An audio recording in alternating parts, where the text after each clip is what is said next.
Cherry White ibinunyag ang lahat ng dahilan ng hiwalayan nila ni Gray. Ikinagulat ng lahat ang dahilan ng paghihiwalay ni na Cherry White at Crawford Gray. Kilala si Cherry White bilang isang vlogger, model at social media influencer. Sumikat si Cherry White dahil sa kanilang tambalan ni Asian Fuckboy na talaga naman tumatak sa viewers dahil sa kwela nilang mga videos. Ngunit hindi rin nagtagal ang kanilang tambalan at pinalitan nito ni Boy Tapang. Hindi niya naging boyfriend si Boy Tapang, ngunit nakakasama niya sa paggawa ng content sa YouTube kaya nalilink rin ito sa kanya. Hindi kalaunan pumasok si Gray Crawford sa buhay ng vlogger at ito ang kanyang napangasawa. Nakarang gabi lamang samot-saring palitan ng mensahe o parinig ang kanilang mga post sa Facebook.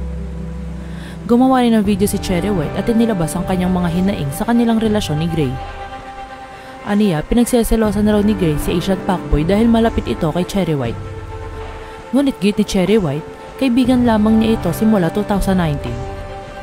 Si Asian Fuckboy rin daw ang kanyang karamay at kasama sa lahat ng kanyang problema kung kaya't magaan ang kanyang loob dito.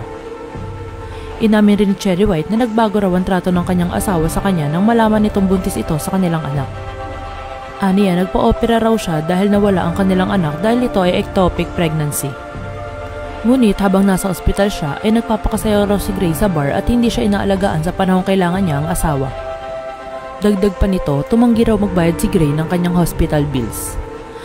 Belta ni Gray, sa kanyang mga Facebook post, nagpapa-comfort raw ito sa kaibigan kapag magkaaway silang mag-asawa.